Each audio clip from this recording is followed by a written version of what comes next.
What is graph? The representation of numerical data in visual form is called graph. Numerical data की visual form में जाहिर करना graph कहलाता है।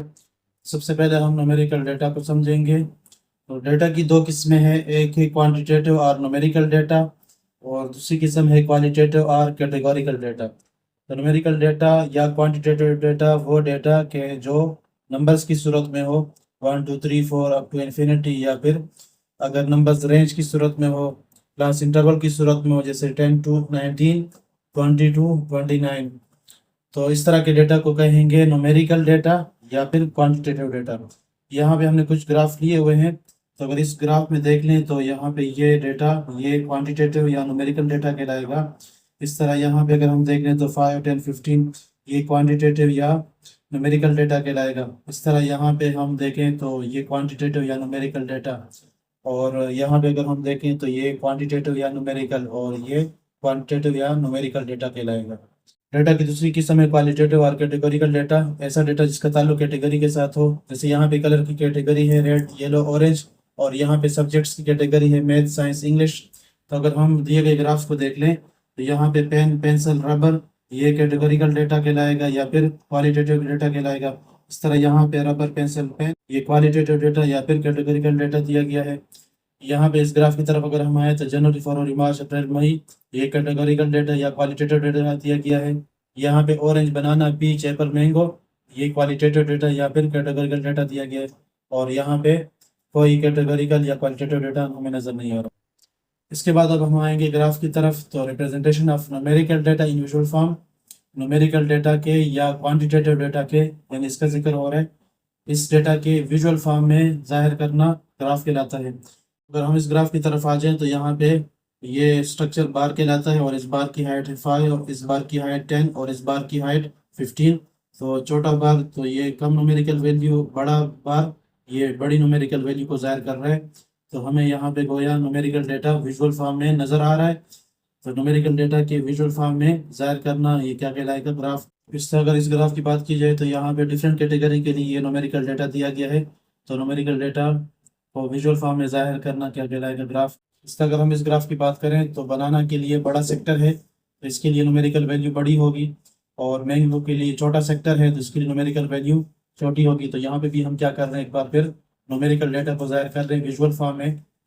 अगर इस ग्राफ की बात की जाए तो इस क्वांटिटेटिव डेटा के लिए ये न्यूमेरिकल डेटा या क्वांटिटेटिव डेटा दिया गया है। तो क्वांटिटेटिव डेटा या न्यूमेरिकल डेटा के विजुअल फॉर्म में जाहिर करना ग्राफ कहलाता है। ग्राफ की 4 टाइप्स हैं, बार ग्राफ, कंटिन्यूस ग्राफ, पाई ग्राफ और हिस्टोग्राम। बार ग्राफ की फर्दर फिर 2 टाइप्स हैं, वर्टिकल बार ग्राफ और horizontal bar graph. Vertical bar graph में जो बार बनेंगे वो वर्टिकली बनेंगे, और हॉरिजॉन्टल बार ग्राफ में जो बार बनेंगे वो हॉरिजॉन्टली बनेंगे। वर्टिकल बार ग्राफ में अलोंग एक्स एक्सिस वो क्वालिटेटिव डेटा होगा या कैटेगोरिकल डेटा होगा, और अलोंग वाई एक्सिस क्वांटिटेटिव या न्यूमेरिकल डेटा होगा। हॉरिजॉन्टल बार ग्राफ में along X axis numerical data या फिर क्वांटिटेटिव डेटा होगा, जबकि अलोंग वाई एक्सिस क्वालिटेटिव या कैटेगोरिकल डेटा होगा। वर्टिकल बार ग्राफ को समझने के लिए हम एग्जांपल ले रहे हैं। यहाँ पे along X axis stationery items हैं, पेन पेंसिल रबर, और जबकि अलोंग वाई एक्सिस उनकी तादाद दी गई है। पेन की तादाद 10 है, पेंसिल की 15 और रबर की 5। इस तरह इसको कुछ जाहिर किया जाएगा। हॉरिजॉन्टल बार ग्राफ की बात की जाए तो वाई एक्सिस पे स्टेशनरी आइटम दिए गए हैं, पेन पेंसिल और रबर, और अलोंग एक्स एक्सिस उनकी तादाद दी गई है। तो पेन की तादाद है 10 और पेंसिल की 15, रबर की है 5। तो इसको कुछ इस तरह ड्रा किया जाएगा। बार ग्राफ से मुतालिक जो अहम पॉइंट्स हैं वो ये हैं, used for qualitative data, qualitative data के लिए न्यूमेरिकल डेटा जाहिर किया जाता है। और दूसरा क्या है, गैप्स, इनके दरमियान गैप्स होते हैं बार के दरमियान। और तीसरा पॉइंट ये है डिस्क्रीट, ये डिस्क्रीट डेटा के लिए होगा, पेन पेंसिल रबर, तो ये डिस्क्रीट डेटा में आएगा। कंटिन्यूस ग्राफ, कंटिन्यूस ग्राफ क्या है, the representation of numerical data which is change और the period of time is called continuous graph. तो ऐसा न्यूमेरिकल डेटा जो टाइम पीरियड के साथ साथ तब्दील होता है, जैसे यहाँ पे शुरू में है 15,000 जनवरी के महीने में सेल हो रही है, और उसके बाद फिर फरवरी के महीने में ये सेल बढ़ रही है, और फिर फरवरी से मार्च की तरफ ये सेल फिर कम हो रही है, मार्च से अप्रैल की तरफ फिर ये सेल बढ़ रही है, और अप्रैल से मई फिर ये सेल कम हो रही है। तो इस तरह के ग्राफ को कंटिन्यूस ग्राफ कहेंगे। और इनमें जो पॉइंट्स होंगे उनको जोड़ा जाएगा, जॉइन किया जाएगा लाइन सीक्वेंस की मदद से। कंटिन्यूस ग्राफ में जो अहम पॉइंट्स है जो याद रखने के हैं वो ये है, used where data change over time, जब डेटा टाइम के साथ साथ तब्दील हो रहा हो तो फिर कंटिन्यूस ग्राफ यूज किया जाएगा। दूसरा, लाइन सेगमेंट, पॉइंट्स को लाइन सेगमेंट के जरिए से जोड़ा जाएगा। और तीसरा ये है कि कंटिन्यूस डेटा के लिए ये ग्राफ यूज होगा।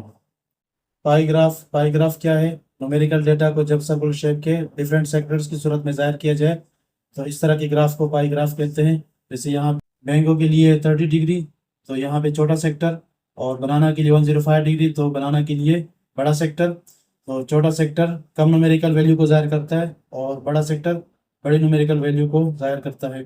पाई ग्राफ के लिए जो अहम पॉइंट्स है वो ये हैं, used how whole circle is divided into different sector, कि कैसे एक पूरा सर्कल मुख्तलिफ सेक्टर्स में डिवाइड होता है।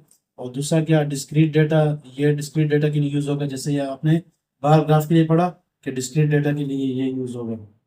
Last one, histogram. हिस्टोग्राम क्या है? न्यूमेरिकल या क्वांटिटेटिव डेटा के लिए न्यूमेरिकल डेटा जाहिर करना हिस्टोग्राम कहलाता है। और इससे मुतालिक जो अहम पॉइंट्स है वो ये है, टाइप्स ऑफ बार ग्राफ, तो ये special type of bar graph है, उसी की किस्म है। यूज्ड फॉर क्वांटिटेटिव डेटा, तो ये क्वांटिटेटिव डेटा के लिए यूज होगा। बार ग्राफ अगर आप देखें तो ये क्वालिटेटिव डेटा के लिए यूज हो रहा था। और उसके बाद नो गैप्स, तो इसके दरमियान गैप्स नहीं होंगे। और जबकि यहाँ पे जो आम बार ग्राफ है तो उसके दरमियान गैप होंगे। Discrete and continuous data, discrete और कंटिन्यूस दोनों के लिए यूज होगा।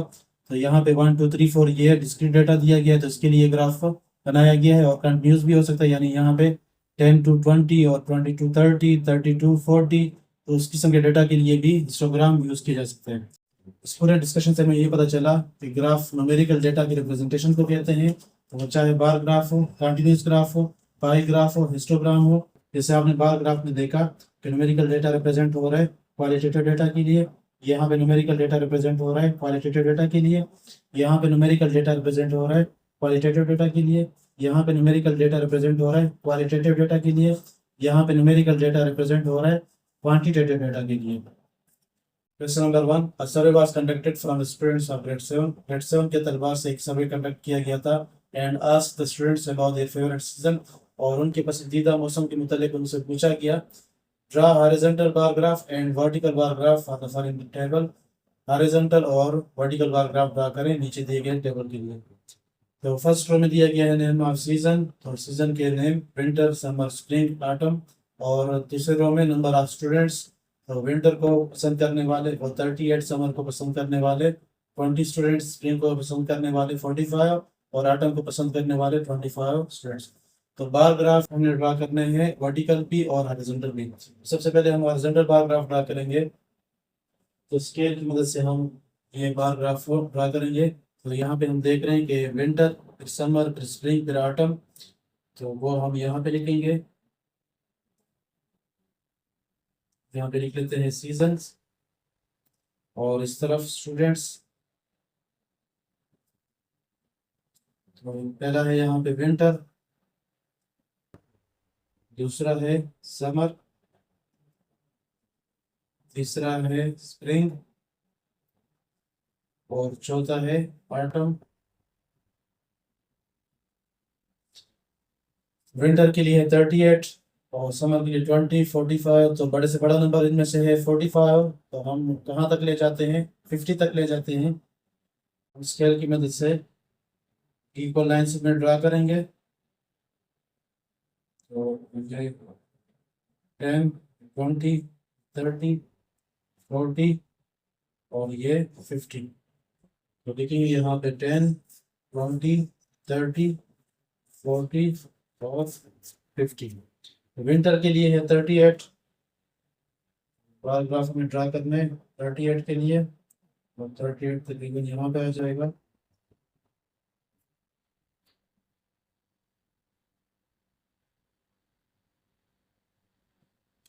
डाल देंगे 38 हो जाएगा। उसके बाद समर के लिए है 20, बार ग्राफ में हमने गैप भी रखना है, 20 यहाँ पे आ जाएगा।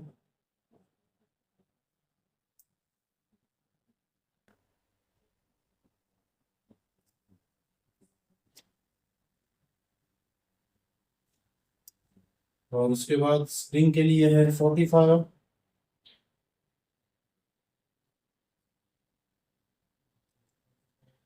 यहाँ पे आ रहा है, आपने एग्जैक्टली ड्रा करने हैं। स्पेलिंग सही हो आपकी।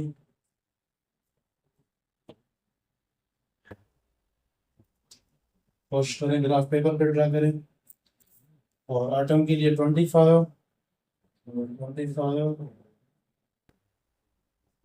यहाँ पे आ जाएगा।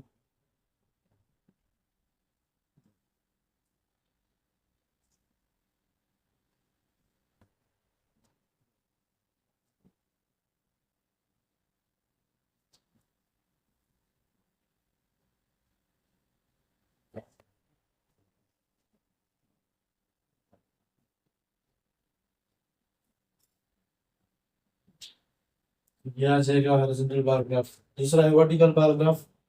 विंटर समर स्प्रिंग आटम, ये अलॉन्ग एक्स एक्सेस आ जाएंगे।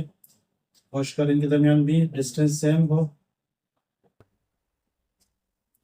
ये यहाँ पे पहला आ जाएगा, दूसरा, ये तीसरा, ये यहाँ पे चौथा।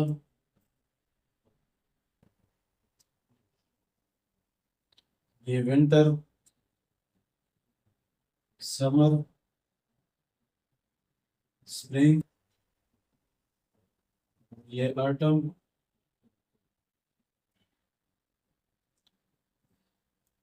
इस तरफ सेम रखें।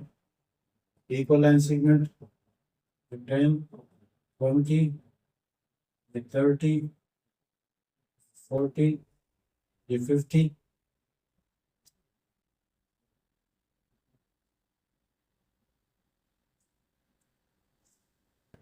इस तरफ सीजन और इस तरफ स्टूडेंट्स। तो विंटर के लिए था 38, ड्रा कर देंगे। फिर यहाँ तक आ जाएगा। आपने अच्छी तरह से मेजर करके ड्रा करना है।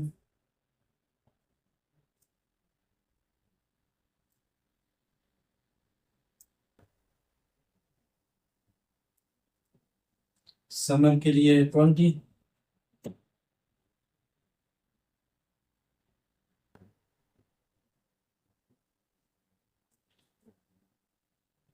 बार ग्राफ में गैप हमें लाजमी रखना है, हिस्टोग्राम में नहीं रखने होते। बार ग्राफ में चाहे हॉरिजॉन्टल है चाहे वर्टिकल, दोनों में रखने होते हैं। समर के पास स्प्रिंग 45,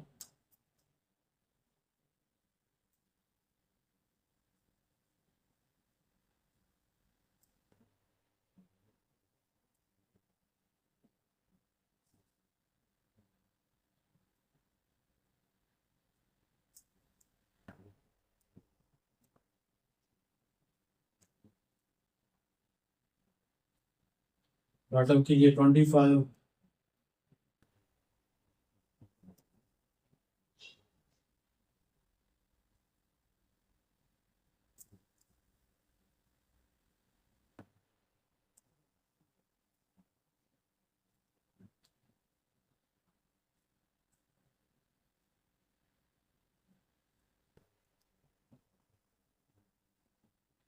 चाहे तो आप इस तरह लाइन सेगमेंट ड्रा करें।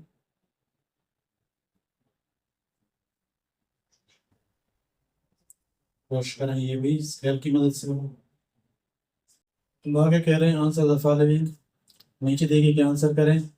Part 1, how many students are there all together in the class. Class में कुल कितने तलबा थे ग्रेड 7 के।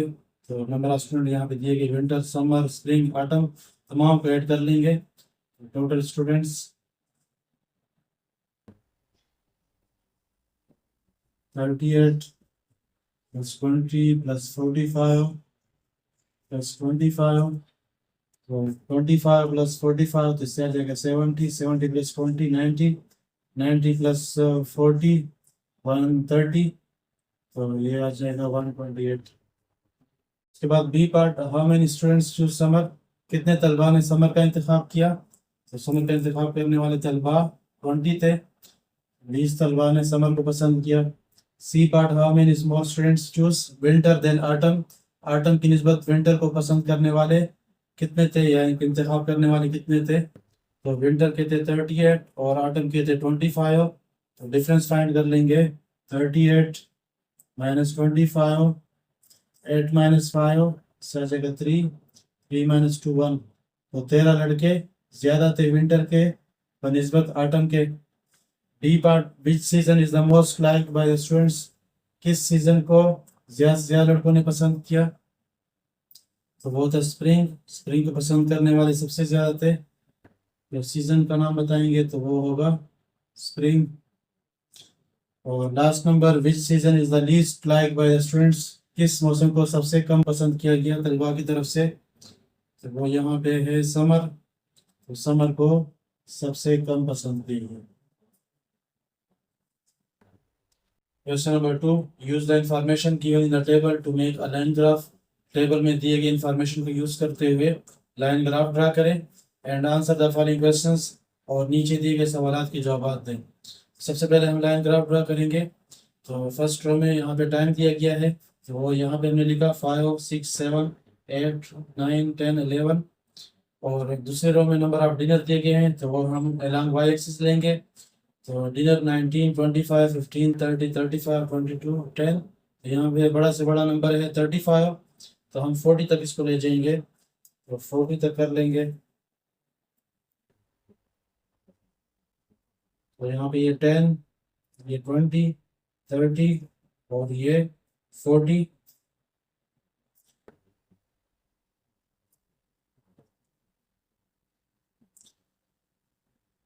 तो 5 PM पे जो नंबर ऑफ डिनर है वो है 19, और यहाँ पे इससे थोड़ा सा कम यहाँ पे आ जाएगा पॉइंट। और 6 PM पे 25,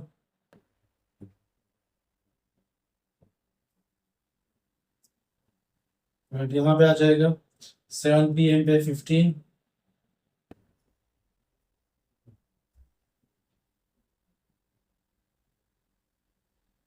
पॉइंट यहाँ पे। 8 PM पे 30,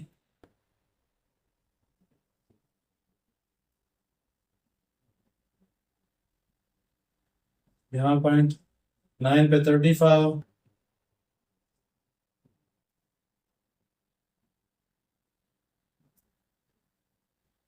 पॉइंट यहाँ पे आ जाएगा।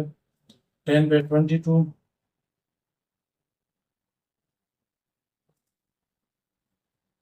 इवन यहाँ पे आएगा। और 11 पे 10, इवन यहाँ पे आ जाएगा। अब इन तमाम पॉइंट्स को लाइन सीक्वेंस की मदद से ज्वाइन कर लेंगे।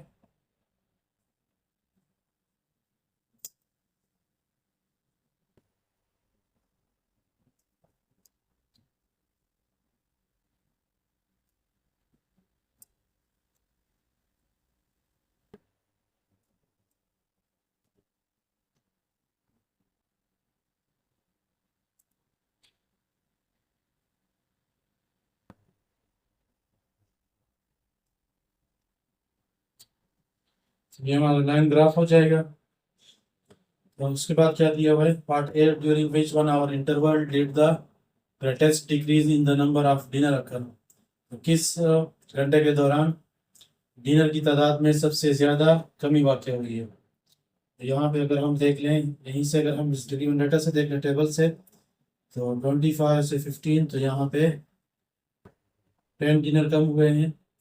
और यहाँ पे एक बार फिर कम हुए हैं। 35 माइनस 22, तो यहाँ पे कम हुए हैं 13।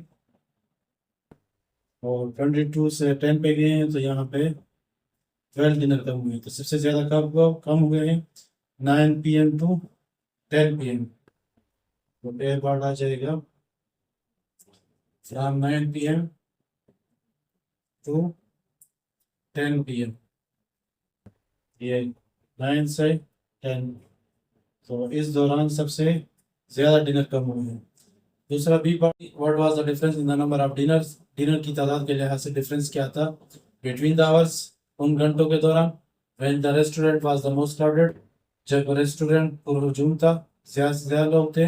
एंड द लीस्ट क्राउडेड, और जब कम से कम थे। तो होटल में जब सबसे ज़्यादा लोग थे तो वो 9 to 10 PM थे, वो थे 35। और जब सबसे कम थे तो वो थे 10 to 11 PM, और वो है सिर्फ 10। तो हम यहाँ पे इनका डिफरेंस फाइंड करेंगे। तो सबसे ज़्यादा है 35 और सबसे कम है 10। तो 35 -10 करेंगे, इससे आ जाएगा 25।